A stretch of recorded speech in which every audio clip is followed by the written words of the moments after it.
Bueno, muy buenas tardes. Ya les actualicé el campus. En la primera parte del campus está el enlace del grupo de Telegram para que puedan ingresar. Ya vi que ingresaron unos cuantos, el grupo, como 3 personas, parece, 3 o 4. ¿Qué más? Ahí también está el enlace de Zoom de la clase y solamente creo que me parece que ya habilité el primer parcial, no recuerdo.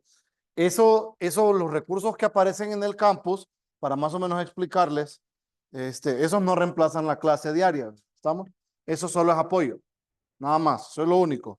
Es apoyo de repente para que ustedes quieran avanzar en un tema, quieran ver un tema con la calendarización, solo lo buscan y lo miran, ¿estamos? Pero eso no reemplaza la clase de ninguna manera, ¿estamos? Eso para que lo tengan presente. ¿Qué más? ¿Qué más? ¿Qué más?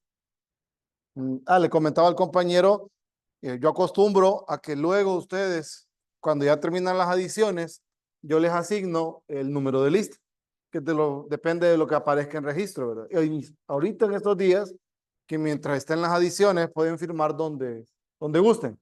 Ya luego, cuando ya tengamos la lista en firme, yo la saco de registro y la pego en el grupo para que cada quien sepa su número de lista. Y ese no va a cambiar, se va a hacer el mismo desde aquí hasta que finalicemos el curso, aunque hayan bajas, ¿estamos? Porque ese es el listado que yo más tengo hasta el final. Eso solamente es referencia, ¿verdad? Nada más. ¿Qué más? Ayer les mandé por correo lo que les expliqué ayer, o sea, el enlace, pero ya luego se los voy a subir en la carpeta de clases diarias de Telegram. Eso, ya la clase de hoy ya se la voy a subir ahí también. De una sola vez ya van a tener las dos clases, lo que platicábamos ayer y lo que platiquemos el día de hoy. No sé si tienen alguna pregunta previa a comenzar. ¿No? ¿Todo bien? ¿Claros? ¿Sí? Bueno, entonces, estos dos documentos, yo les mandé 2 documentos ayer. Se fueron al correo. También se los voy a compartir por Telegram. El primero es el que vamos a discutir hoy. Una parte, ¿verdad? No completo. Porque la idea de hoy es trabajar o por lo menos dejar en claro cómo funciona la teoría preliminar del curso, como a qué le llamamos, buenas, a qué le llamamos ecuación diferencial y varios detalles, que ya lo vamos a discutir. Ya luego,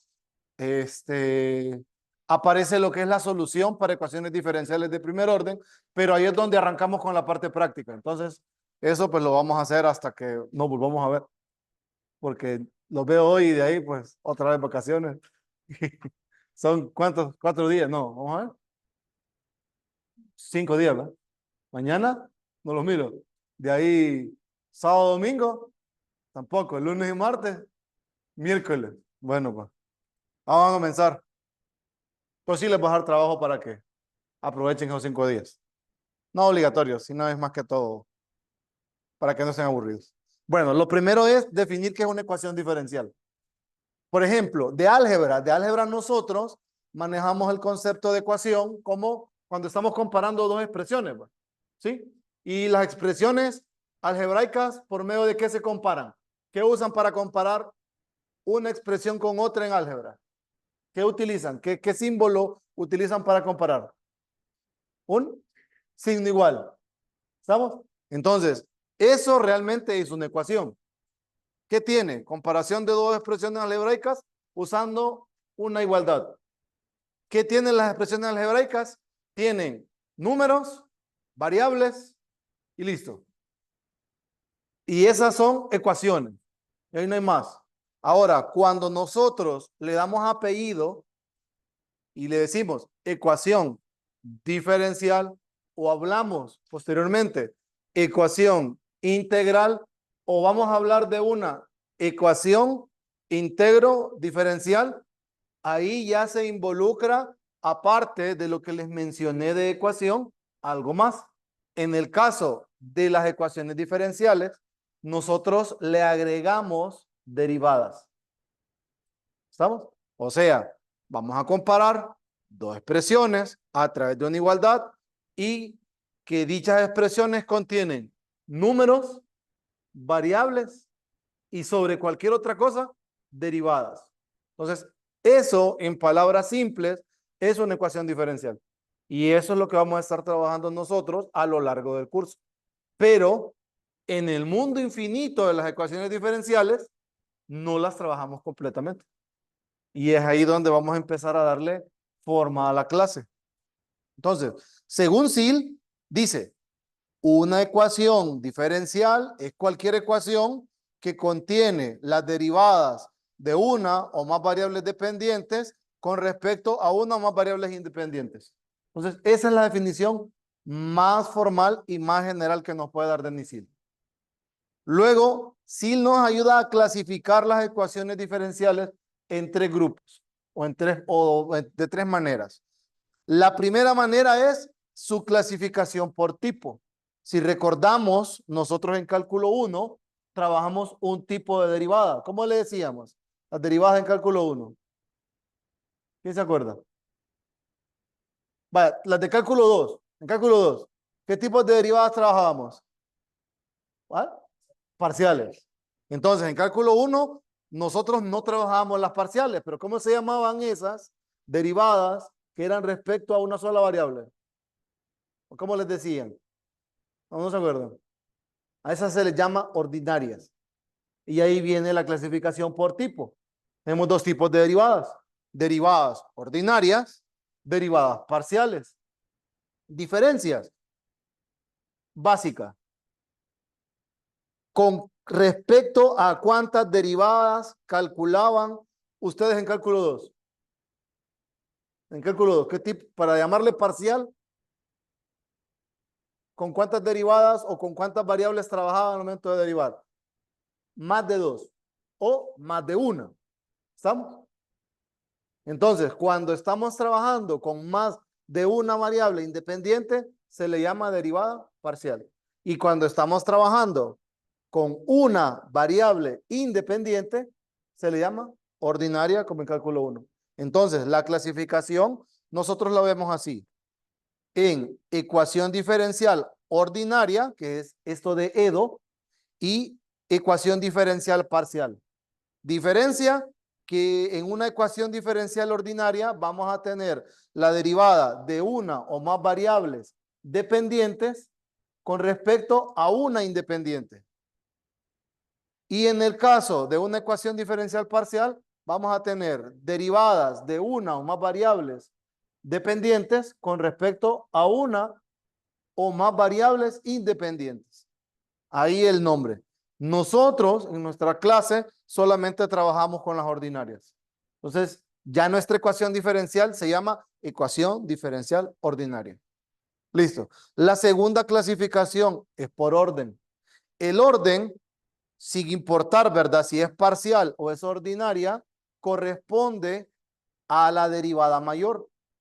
Si aparece una tercera derivada, una derivada quinta, una derivada sexta, ¿estamos? Dependiendo la cantidad de veces que aparezca derivada la variable dependiente, eso va a corresponder al orden, o eso representa el orden. Por eso nosotros comenzamos trabajando con ecuaciones diferenciales ordinarias de primer orden. ¿Qué significa? Que a lo más vamos a tener una derivada ordinaria, o sea, y', o una de y de x, o una de x de t. ¿Estamos? Una sola derivada. Cuando ya salimos de las de primer orden, vamos a tener derivadas de orden superior, o de segundo orden, de tercer orden. ¿Estamos? No me meto con las parciales, pero las parciales también trabajan similar. Ustedes identifican la derivada mayor que tengan ahí o la de mayor orden, y ese sería el orden correspondiente a nuestra ecuación diferencial. Nosotros le damos un siguiente nombre a la ecuación diferencial. Ya se va a llamar ecuación diferencial ordinaria de orden tal, de orden 2, de orden 3, de orden 1, o de primer orden, o de orden n. ¿Estamos? Ya están tres cosas ahí. Ecuación diferencial ordinaria y el orden. Listo. Y la última clasificación es por linealidad. Pero este concepto más se aplica aquí a ecuaciones diferenciales ordinarias, que son las que realmente nos van a interesar a lo largo de todo este curso. Entonces dice, Se dice que una ecuación diferencial ordinaria de enésimo orden, y miren, la representan como esta función. Aquí siempre se me olvida corregir esto, y hoy lo estuve haciendo, y lo vi, y lo vi, y lo vi. O sea, aquí falta una Y. Aquí debe ser X, Y', Y', derivada de orden N, igual a 0, dice. Es lineal si F es lineal en Y', hasta la derivada de orden N. Esto significa que una ecuación diferencial ordinaria de enésimo orden tiene la siguiente forma. Entonces, ¿qué significa esa historia de que sea lineal? Significa que tanto Y como sus derivadas, todas tienen potencia 1. ¿Estamos? Si eso pasa, entonces nosotros identificamos a nuestra ecuación diferencial ordinaria de enésimo orden lineal y le damos un nombre más. ¿Estamos? Ahora, notemos características de esta expresión. Esta expresión tiene características claras, aparte de la que les mencioné. En primera, Y', derivada n-1, derivada de orden n. A estas Y y a sus derivadas solo las van a multiplicar expresiones que dependen exclusivamente de la variable X. Ese es uno. Y la segunda, tanto Y como sus derivadas, todas tienen grado 1. Entonces, esa es otra manera de ver o de observar la linealidad. Ojo, nosotros en la primera parte del curso, pues no le damos tanta importancia a si es lineal o no es lineal. Más bien, en esta primera parte, trabajamos más con no lineales, más por la forma, ¿verdad? Por la estructura que va a tener la ecuación diferencial de primer orden, trabajamos con ecuaciones diferenciales no lineales, pero siempre ordinarias de primer orden. ¿Estamos? Ya en orden superior, cuando comencemos a ver reducción de orden, solución para no homogéneas, solución de ecuaciones diferenciales con coeficientes constantes, ahí sí vamos a trabajar con ecuaciones diferenciales ordinarias de enésimo orden lineales. Ahí sí, específicamente en orden superior sí trabajamos con lineales, pero en primer orden no.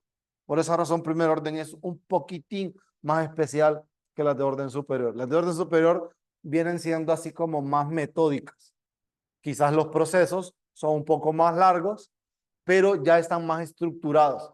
En primer orden, no. Y lo van a notar cuando entremos a la parte práctica, que no está esa secuencia como en orden superior. En orden superior aprendemos secuencias para resolver. Decimos, después de esto hacemos esto, después de esto, después de esto, esto. Muchos dicen que es mecánico, pero no es cierto, porque cada ecuación diferencial tiene algo especial. Tiene un detallín por ahí que tenemos que tomarlo en cuenta nosotros para resolverlo. En primer orden, sucede que los métodos, cuando los vayamos aprendiendo y aprendiendo a identificar las ecuaciones diferenciales, pues se ve como que más diversificado. Hay como más cosas a donde uno puede caer. Es como cuando usted está factorizando. A usted le decían en 110, mide esa expresión, factorícela. Y después le decían, factorícela completamente. Y a uno empezaba a ver si era factor común monomio, factor común polinomio, diferencia de cuadrados, trinomio cuadrado perfecto, tanteo simple, tanteo especial, una fórmula especial. Y así empezábamos a jugar. Lo mismo en esta primera parte.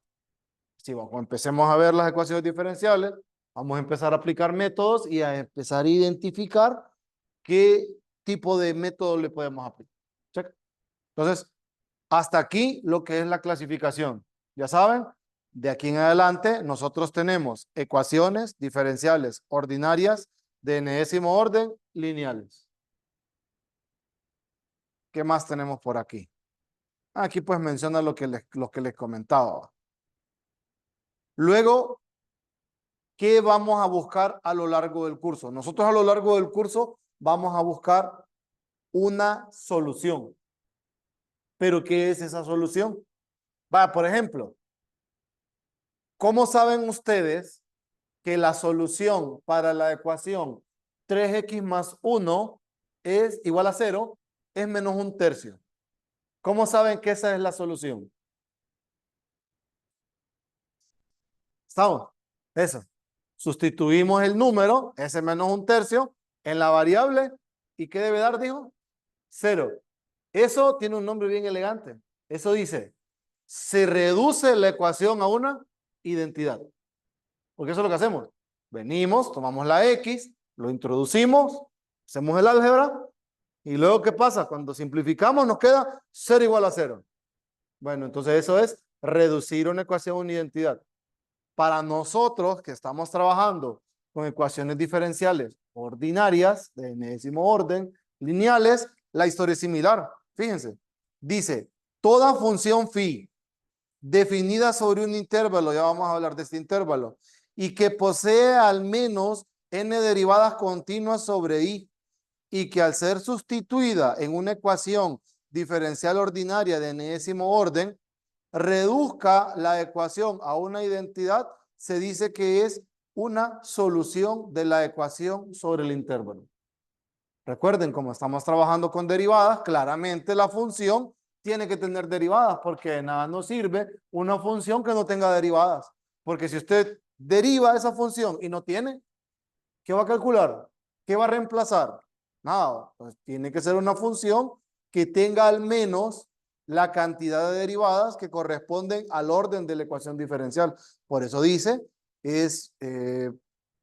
tiene al menos n derivadas continuas, porque están pensando en una ecuación diferencial de enésimo orden. ¿Listo? Ahora, ¿qué es este intervalo I? Miren, ese intervalo I, para platicarles un poco, nosotros prácticamente lo definimos cuando estamos trabajando con aplicaciones. Por ejemplo, piénsenlo así. Supongan que esto es un recipiente.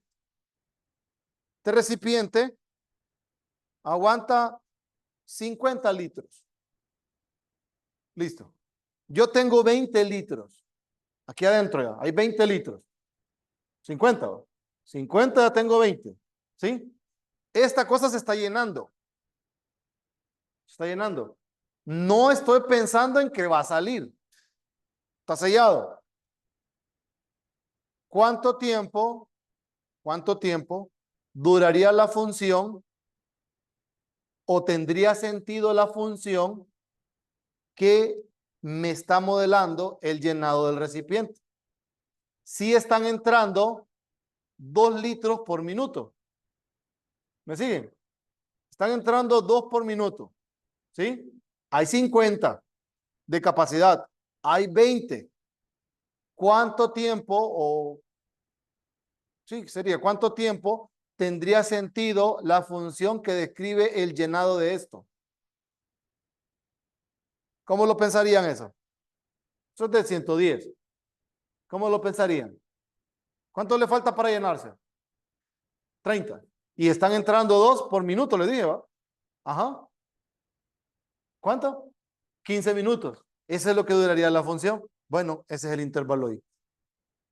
Lo que va a durar el modelo matemático para describir o que describe la ecuación diferencial. Recuerden, al tener razones de cambio, lógicamente, ahí nosotros podemos establecer de esa manera algún intervalo. Vaya, otra idea.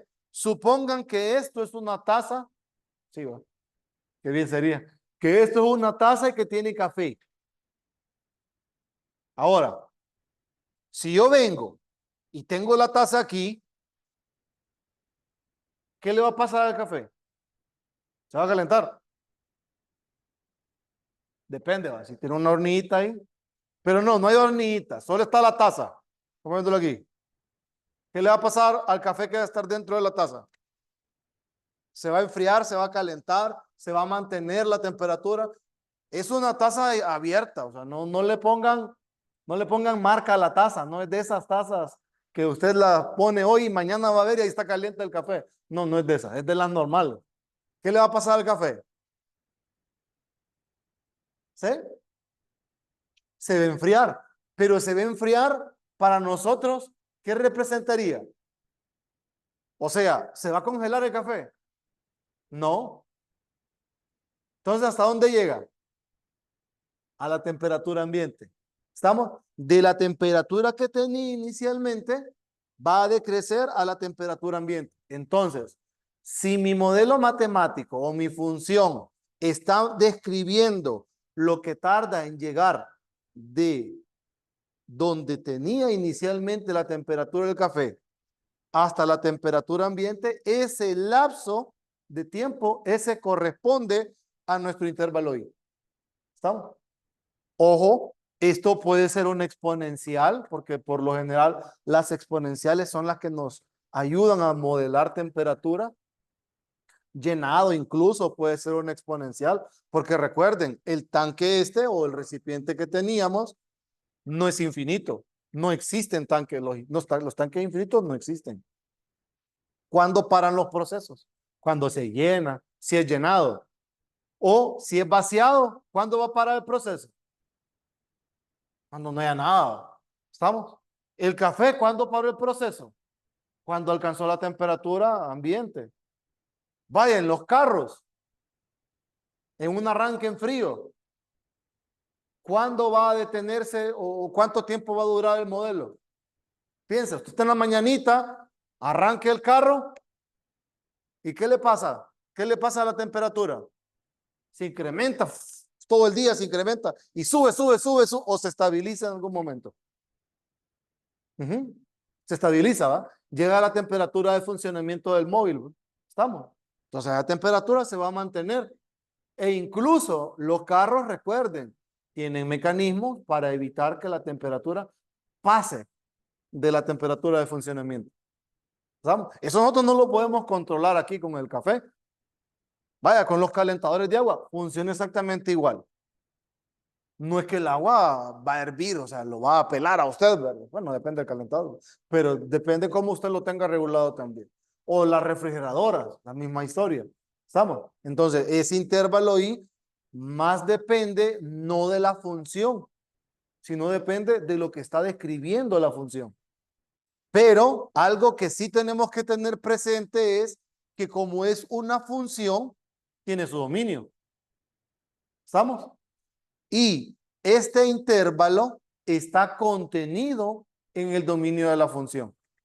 ¿Cómo se llama este intervalo? A este intervalo le dicen intervalo de definición, intervalo de existencia, intervalo de validez, dominio de la solución. Ese puede ser abierto, cerrado, infinito, etcétera. Cualquier tipo de intervalo.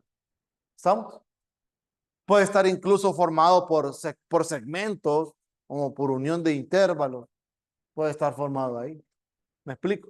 Entonces, pero esa ahí está contenida en el dominio de la función solución. ¿Estamos? En el dominio de la función como tal. Por ejemplo, si mi función es 1 entre X y está describiendo la temperatura del café, ¿me interesa la parte negativa? No, porque si la X está modelando el tiempo y el 1 entre X está describiendo la temperatura, no me interesa la parte negativa. Solo me interesa de 0 en adelante. Y en 0 no hay nada, ¿verdad? Por la forma de la función. ¿Estamos? Entonces, a eso se refiere con lo que es una función solución. Cheque. Entonces, nosotros vamos a aprender distintos mecanismos, métodos, procedimientos, procesos para calcular phi para nuestras ecuaciones diferenciales. Y ese intervalo I, pues en la parte aplicada es que nosotros realmente lo utilizamos. El intervalo I también se puede definir por existencia, que es donde nuestra función o nuestra ecuación diferencial va a tener solución. Check. ¿Qué más les puedo mencionar? Ah, bueno, lo de la curva solución hacen referencia al gráfico de la función phi en I, nada más. Eso es la curva solución. Nosotros en nuestra clase, cuando busquemos phi, lo vamos a poder representar de dos maneras, específicamente dos maneras. De una forma explícita o de una forma implícita. ¿Estamos? ¿Cuándo era implícita? Cuando no tenemos una variable en términos de la otra. ¿Cuándo es explícita? Cuando pasa que y puede estar en términos de x o lo contrario. O x en términos de y. De ambas maneras se dice que es de forma explícita. Implícita no está despejada. Implícita no está despejada. Explícita está despejada para una de las dos variables. ¿Listo? No, aquí, por ejemplo, en mi caso, yo nunca les obligo a que ustedes despejen una solución y la reemplacen. O sea, para que la despejen y eso. No, porque prácticamente sería perder tiempo. En el caso de las de orden superior, peculiarmente, ya las soluciones están dadas de forma explícita. Pero en primer orden, no, en primer orden nos quedan implícitas. En algunos casos nos va a quedar explícita. Así. No hay una razón y se puede trabajar de cualquiera de las dos maneras. ¿Listo? ¿Qué más les puedo decir de acá? Familia de soluciones. Bueno, para que ustedes me entiendan bien cómo funciona esa familia de soluciones, vamos a recordar algo de cálculo 1. Vamos a ver. ¿Se acuerdan ustedes qué era la antiderivada? ¿Qué era la antiderivada? ¿Gabriel? Solo usted dijo que sí. Ajá. Ajá. Es parecido a lo que es una derivada por el sentido contrario. Ajá. ¿Y esa quién era? ¿Cómo le decían en cálculo 2 eso? La integral. ¿Estamos? Listo. Ahora, miremoslo con un ejemplo particular. Miremoslo así. Por ejemplo, yo digo, esto es f. Esto es f. Entonces, f es igual a x cuadrado. Y yo quiero hablar de una antiderivada de esta. ¿Cuál es la antiderivada para la función x cuadrado? ¿Ah? ¿Correcto? Ajá, ahí estamos. Es x a la 3 entre 3. ¿Por qué esta es la antiderivada? Porque si nosotros la derivamos, nos queda esta. Pero si nosotros a esta le agregamos una c, cambia al derivarla. La derivada de esto es esta. ¿Sí? Bueno, entonces esta es la antiderivada más general. Entonces, esto no nos está dando una sola función. Nos está dando una familia de funciones que geométricamente hablando, estos son corrimientos verticales. ¿Estamos? Nada más. Entonces, eso de ahí es esta cosa, o esto que mencionan por acá, esta familia de soluciones. Entonces, ¿cómo voy a relacionar esto en una ecuación diferencial?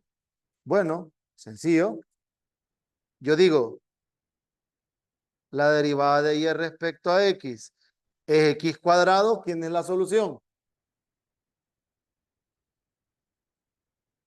Y igual a x a la 3 sobre 3 más c. Si ustedes derivan esto, queda esto. Bueno, esa es una ecuación diferencial y aquí tenemos la solución.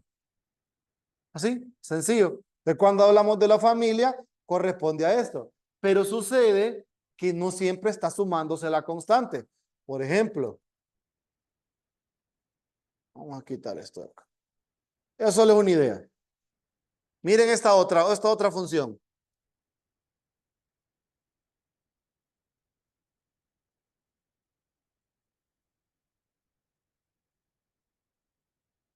Si ustedes derivan esto y lo reemplazan, ¿qué les queda? 0. Ahora, si ustedes a esta cosa le ponen esta acá, ¿sigue siendo solución o ya no? No, derívenlo. Si lo derivan, ¿qué queda? Lo mismo. Y si lo reemplazan, lo mismo, queda 0 igual a 0. ¿Estamos? Entonces, miren, la familia de soluciones aquí aparece de esta forma y en el caso anterior teníamos nosotros y' igual a x cuadrado y teníamos que la solución correspondiente a esta era x a la 3 entre 3 más c. Entonces, a esto nosotros le llamamos familia de soluciones. Y ojo, va, estas geométricamente todas son idénticas. ¿Sí? Geométricamente hablando, todas son idénticas. Solo que están corridas. Esta no. Esta acá, si es 0, horizontal. Si es positiva, vamos a mirar la exponencial, hacia arriba. Y si es negativa, la vamos a ver hacia abajo. ¿Estamos? Entonces, vemos que genera diferentes tipos de funciones. Entonces, a eso hace referencia esta historia del parámetro C. Hay que tomar en cuenta un detalle. El orden de la ecuación diferencial nos va a indicar el número de parámetros arbitrarios que tenga la solución. ¿Qué quiere decir esto? Bueno, primer orden, un parámetro. Cuando estemos con orden 2, ¿cuántos parámetros esperaríamos entonces? 2. Orden 3, 3. Orden 4, 4. Orden N, N. Y todos esos no funcionando en la misma dirección, cualesquiera número real que tenga. Entonces, eso claramente nos generaría diferentes tipos de funciones. Por eso hablan de familias n-paramétricas de funciones. ¿Está? Entonces, esa es la idea de los parámetros arbitrarios, ¿verdad? Nada más. Y aquí menciona lo que les comentaba. Si la ecuación diferencial es de orden n, aparecen n parámetros arbitrarios. ¿Listo? Luego, está esto de aquí, miren. Esta partecita de acá. Que dice, una solución en una ecuación diferencial que no tiene parámetros arbitrarios, se le llama solución particular. Pues recuerden, cuando nuestra ecuación diferencial no tenga, o sea, la solución no tenga parámetro arbitrario, esa se va a llamar solución particular. Cheque. Esto de las soluciones singulares. Miren, eso de las soluciones singulares significa que son funciones, que son soluciones de la ecuación diferencial, pero no están en la familia de soluciones. O sea, no se pueden o no existen parámetros que acomoden para que den esa función. Yo les soy bien claro, en la teoría está, yo nunca he visto uno, ni nunca la he utilizado. Así. O sea, nunca, y es más, como no me he interesado ni por buscar, pero sí existen funciones que son solución para la ecuación diferencial, pero que no están dentro de la familia de soluciones. Entonces, a ese tipo de soluciones se les dice soluciones singulares. ¿Listo? Luego están los sistemas de ecuaciones diferenciales. Bueno, así como los sistemas de ecuaciones lineales de vectores. ¿Se acuerdan de las ecuaciones lineales de vectores? Bueno, y todo arrancaba con AX igual a B. Esa era nuestra primera ecuación lineal. Luego en vectores decía que las ecuaciones lineales podían tener más incógnitas. Y aparecía A1, X1 más A2, X2 más A3, X3 más ANXN igual a B. A eso le llamaban ecuación lineal. Y cuando hablaban de sistemas de ecuaciones lineales, era un número finito de esas expresiones que le acabo de decir. ¿Sí? Lo mismo acá. Una ecuación diferencial ya la conocemos. Entonces, ¿qué es un sistema? Es un conjunto finito de ecuaciones diferenciales. En nuestro caso, nosotros trabajamos con ecuaciones diferenciales que tienen derivadas de una o más variables dependientes con respecto a una sola variable independiente. Si le cambiamos el respecto a más de una variable independiente, nuestro sistema se convierte en el de ecuaciones diferenciales parciales, y sí hay sistemas de ecuaciones diferenciales parciales, pero nosotros no los trabajamos. Nosotros nos enfocamos en ecuaciones diferenciales ordinarias. ¿Estamos? Entonces, ese conjunto de ecuaciones diferenciales que tienen derivadas de una o más variables dependientes con respecto a una o más variables independientes, con respecto a una variable independiente, ese es el tipo de sistema que vamos a trabajar. Y cuando hablamos de la solución para esa o para ese tipo de sistema de ecuación diferencial, pues estamos hablando de una función con valores vectoriales. ¿Qué significa? Les voy a mostrar algo. Vamos a ver si estaba medio extraño. Ahí sí lo agregó. Ya me agregó la página como quería. Entonces, ¿a qué me refiero con esa historia de los sistemas. Por ejemplo, voy a copiar algo y probablemente lo que les escriba que diga que sea solución no sea solución. Solo es un ejemplo. Supongan que yo tengo este sistema, miren.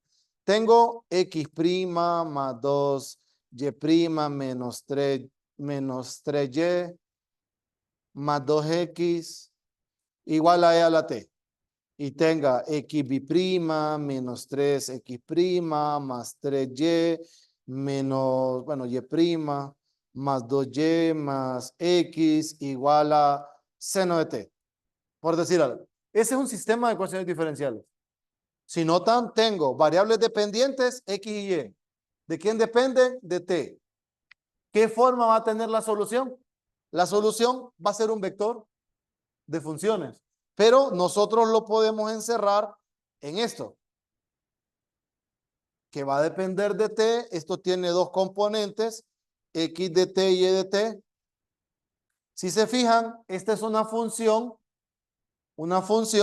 que recibe un número real t y me da de salida esto que correspondería a un vector de R2, porque tenemos un x de t y un y de t. Entonces, esto es una función de valores vectoriales. ¿Por qué? Porque entra un real y sale un elemento de R2. Miren, entra un número real y da de salida un vector de R2. Y si tiene más variables dependientes, este se va a ir incrementando, o sea, va a ser R3, R4, Rn. ¿Estamos?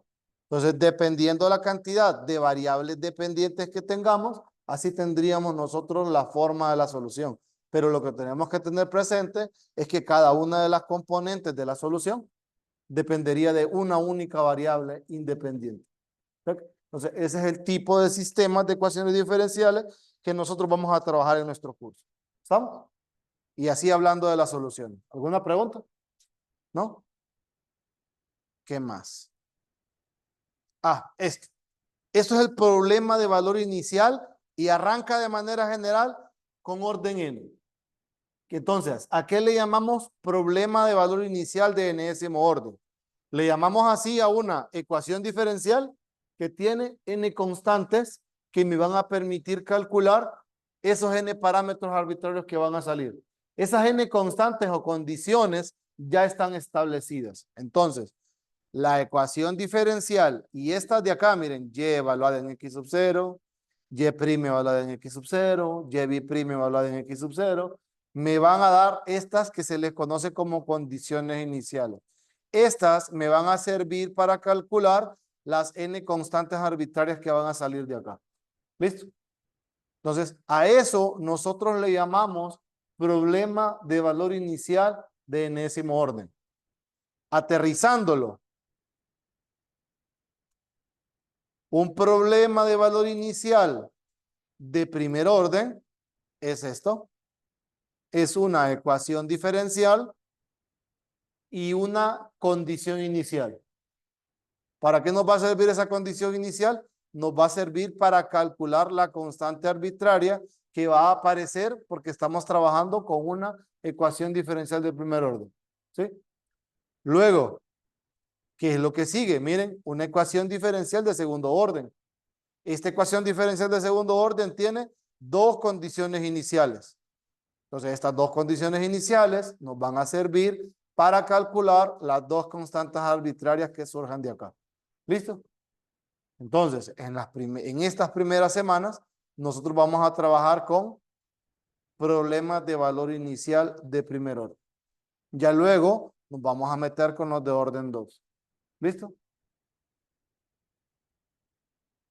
Y lo último de hoy es este teorema. Este teorema nos sirve teóricamente para justificar nuestras 14 semanas de existencia en esta clase. Sin este teorema nosotros no podríamos venir y decir que valdría la pena venir cada día a la clase. ¿Por qué razón? Sin leer el teorema, ¿por qué me interesan dos cosas que dice en el título el teorema? Dice existencia y unicidad. ¿Por qué me interesará tanto que nuestra ecuación diferencial tenga eso? Primera, nadie encuentra algo que no existe, ¿o sí? No.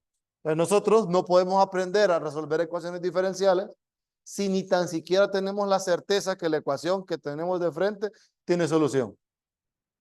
Listo. Y una vez que aprendemos a resolverla, ¿cómo identificamos la solución si hay un montón? No, no pensemos en un montón. Pensemos en dos. ¿Qué pasa si tenemos dos funciones y supuestamente ambas son soluciones? Pero ¿cómo escogemos la que nos conviene? Y ahí empezamos a meterle un montón de características. Le metemos dinero, le metemos tiempo, le metemos facilidad de cálculo, pero son iguales. Y no podemos escoger así como la de siempre, ¿va? La vieja confiable. Ah, cualquiera. No podemos. Es difícil, ¿va? Por esa razón, unicidad. Entonces me interesa primero saber que existen las soluciones y luego que esa solución que existe, no hay otra. Entonces, ¿cómo nosotros justificamos ese teorema de existencia de unicidad? Lo justificamos de la siguiente manera. Dice, establecemos primero esta región R, que es un rectángulo en el plano XY, que está definido como el producto cartesiano de estos dos intervalos. Eso me genera esta parte sombreada que ustedes ven abajo, la parte externa. Luego, dentro de la región está este punto. Ahí está el punto. Si esta f de xy, ¿quién es f de xy? Sería a lo que está igualado la derivada de la ecuación diferencial. Y esta de aquí, que es la derivada parcial de esta función respecto a y.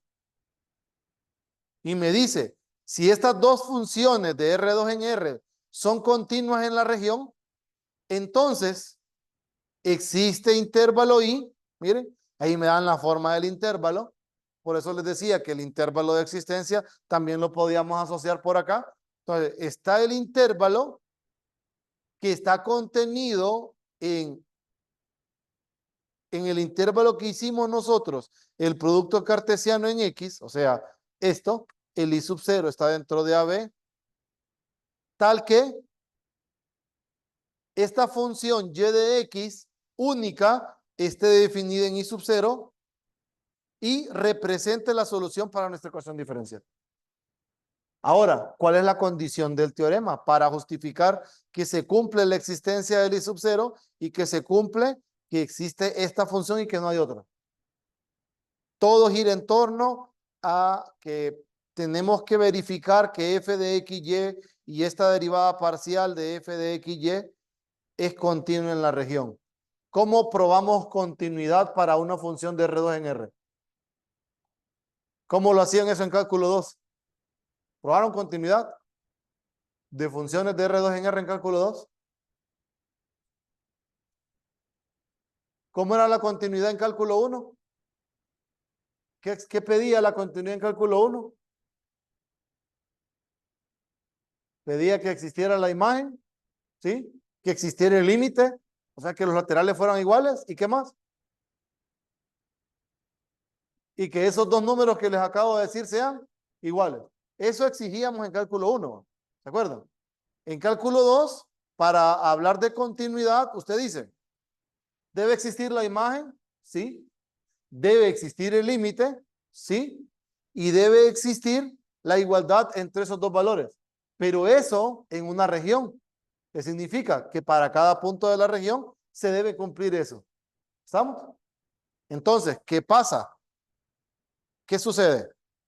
¿Alguna vez nosotros verificamos la existencia de límites de funciones en R2 en R en cálculo 2? ¿Qué nos pedían en cálculo 2? Que verificáramos que existían o que no existían los límites. ¿De acuerdo? ¿Ah? Correcto, lo de las trayectorias. Las trayectorias no servían para verificar que los límites no existían. Nunca verificamos nosotros la existencia de límites. Entonces, esta condición que me están pidiendo aquí, ojo, me están diciendo que sea continua, me están diciendo, tiene que probar que existe límite para cada punto de la región y aparte, que es igual que la imagen de cada punto en la región. Eso nunca lo hicimos. Probar esta condición es muy complicada pero se puede hacer usando derivadas parciales. ¿Estamos? Nosotros aquí en la clase no les pedimos que justifiquen todas las soluciones, o mejor dicho, todas las ecuaciones diferenciales que vamos a tener cumplen el teorema de existencia y unicidad. Por esa razón, vale la pena venir y estar sentado todos los días, de lunes a lunes, perdón, de lunes a jueves, estar sentado aquí aprendiendo a resolver ecuaciones diferenciales. ¿Por qué? Porque todas estas tienen solución única. Y no importa el método que aprendamos para resolver una ecuación diferencial, vamos a llegar siempre a la misma solución. Checa. ¿Estamos? ¿Alguna pregunta? ¿No? En teoría, eso es todo lo que vamos a hacer a lo largo del curso. Claro, siempre hay una parte teórica introductoria a medida vamos cambiando de ecuación diferencial. Checa. Les va a quedar a ustedes una que se metan al campo y que revisen. Se van a ir a ver algo que corresponda a variables separables. Así, a resolver, o sea, a ver por lo menos en los videos que están ahí, cómo resolver ecuaciones diferenciales de variables separables. ¿Estamos? En la próxima clase les voy a poner una prueba de eso. ¿Estamos de acuerdo? No, mentiras.